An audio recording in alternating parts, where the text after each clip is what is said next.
जय माता दी दोस्तों, वर्ल्ड बेस्ट मैजिक में आपका हार्दिक स्वागत है। कैसे हैं आप सब? ये बताने के लिए कमेंट बॉक्स में जय माता दी जरूर लिखें। दोस्तों, हिंदू धर्म में जीवित पुत्रिका व्रत का विशेष महत्व है।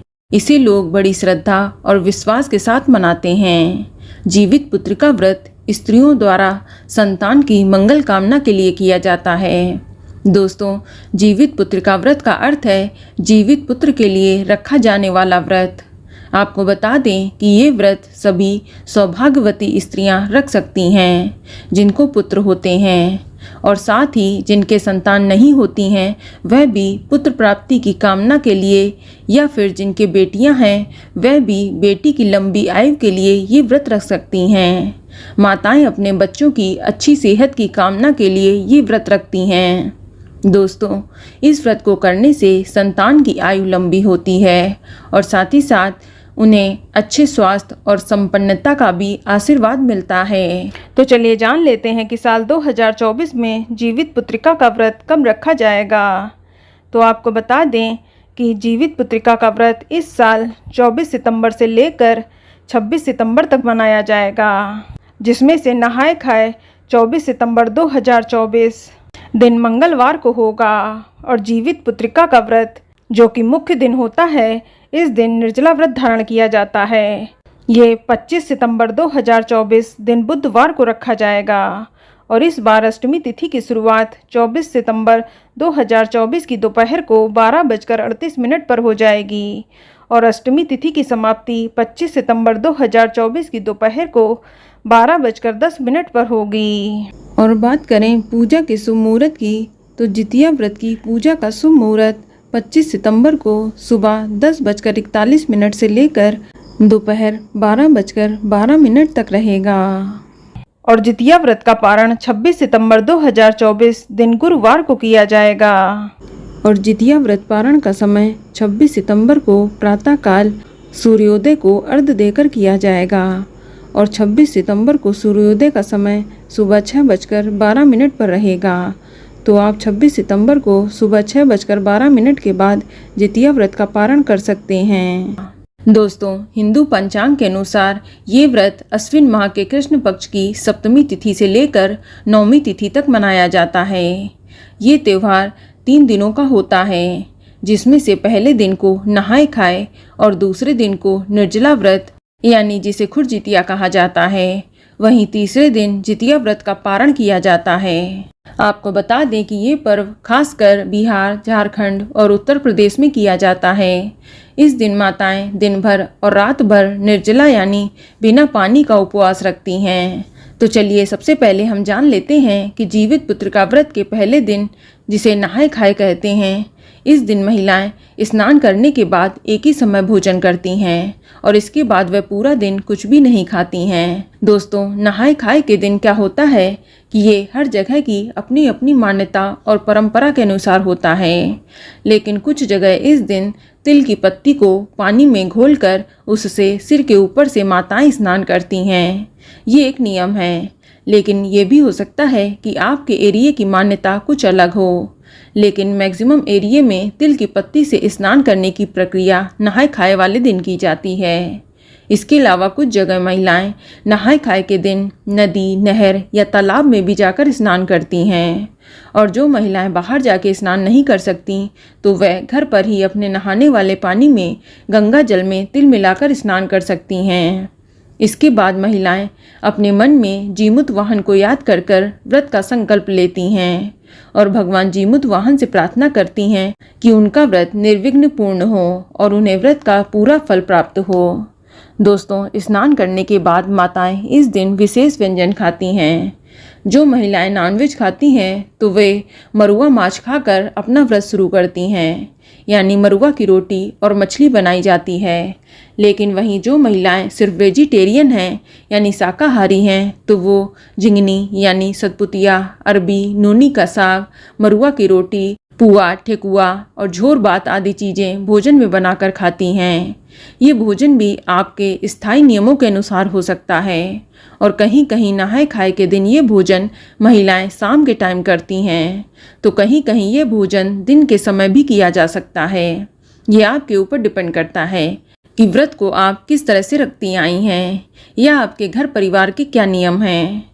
आप अपने पुराने नियमों के अनुसार ही इस व्रत को रखें। लेकिन ऐसी मान्यता है कि नहाय खाए के दिन सिर्फ एक भारी भोजन किया जाता है और भोजन बनाने के बाद आप नेनुआ के पत्ते पर जीमुत वाहन को भोजन जरूर निकालें। इसके बाद थोड़ा भोजन चील और सियारन को निकालें। फिर इसके बाद पितरों के लिए भोजन भी जरूर निकालें और ये भोजन आप छत पर खुले स्थान पर जरूर रख दें। इसके बाद ही आप स्वयं भोजन ग्रहण कर सकती हैं। आपको बता दें कि कुछ जगह पर नहाय खाए वाले दिन ओठगन की विधि यानी सरगी भी खाई जाती है। इसमें आप अष्टमी तिथि शुरू होने से पहले और सूर्योदय होने से पहले महिलाएं उठती हैं और नहा धोकर मीठा भोजन करती हैं। ध्यान रहे कि इस भोजन में तीखा मसालेदार भोजन या तामसिक भोजन नहीं किया जाता है। प्याज, लहसुन, तेल, मसाला से बना भोजन वर्जित है। आप सिर्फ मीठा और सात्विक भोजन ही कर सकती हैं। इसमें नमकीन खाना भी सख्त मना है। ध्यान रखें कि ये भोजन आपको सूर्योदय होने से पहले ही कर लेना चाहिए।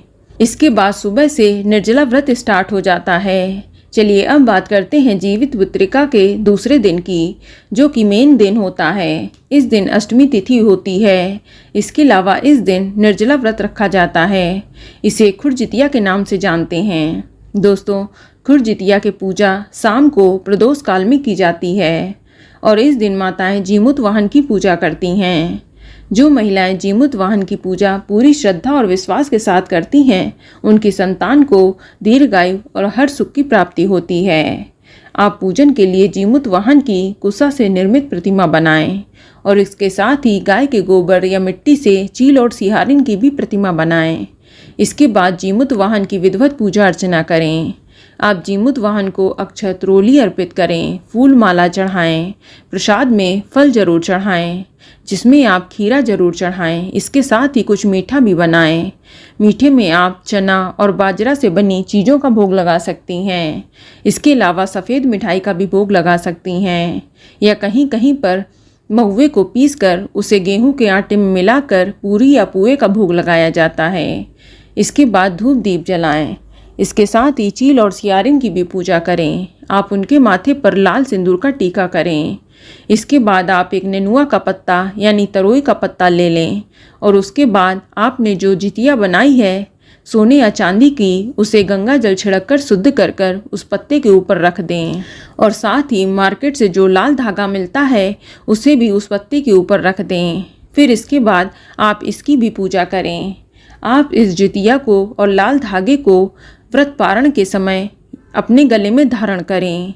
फिर जब आपका पारण हो जाए तो उसके बाद उसमें से लाल धागा जो आपने गले में पहना है उसे अपने बच्चे के गले में आशीर्वाद के रूप में पहना दें।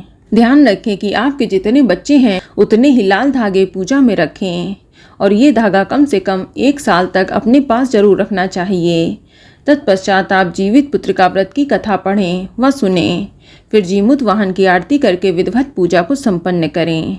चलिए अब बात करते हैं जीवित पुत्रिका व्रत के तीसरे दिन की। इस दिन जितिया व्रत का पारण किया जाता है और पारण के बाद ही कुछ भोजन ग्रहण किया जाता है। दोस्तों, व्रत पारण में आप इस बात का विशेष ध्यान रखें कि व्रत का पारण हमेशा नवमी तिथि में ही होना चाहिए। आप नवमी तिथि में सूर्योदय के बाद जितिया व्रत का पारण करें। इस दिन महिलाएं नहा धोकर सूर्य भगवान को जल चढ़ाती हैं और पूजा पाठ करने के बाद ही अपना व्रत खोलती हैं और इस दिन भी कुछ विशेष नियम होते हैं। ध्यान रखें कि व्रत पारण के दिन कुछ भी खाने से पहले ब्राह्मण को भोजन अवश्य खिलाएं और यदि भोजन खिलाना संभव न हो तो आप ब्राह्मण को सीधा दान अवश्य करें। इसके बाद ही कुछ खाएं पिएं। कहीं कहीं व्रत पारण में केरुआ का दाना जो भिगो कर रखा जाता है उसके साथ साथ सतपुतिया, नोनी का साग, झिंगनी के अंदर जो बीज होते हैं, ये सब आप गाय के दूध के साथ निगल कर व्रत का पारण किया जाता है।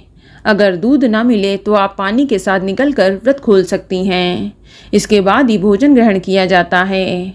इस दिन भी महिलाएं विशेष भोजन करती हैं जिसमें नोनी का साग, मंडुआ की रोटी, ये सब फिर से बनाकर खाया जाता है। इस तरह से जीवित पुत्रिका का व्रत 3 दिनों तक रखा जाता है और इसके नियम बहुत ही सख्त होते हैं। बस एक बात का ध्यान रखें कि जिस तरह से ये पूजा व्रत आपके परिवार में होती आई है, आप उसी परंपरा के अनुसार जीवित पुत्रिका का व्रत रखें। तो दोस्तों, ये जानकारी आपको अच्छी लगी तो कमेंट में जय माता दी जरूर लिखें, और अगर आपका कोई सवाल है तो उसे कमेंट बॉक्स में अवश्य पूछ लें। और इस वीडियो को लाइक करें, शेयर करें और साथ ही साथ चैनल को सब्सक्राइब करें। धन्यवाद।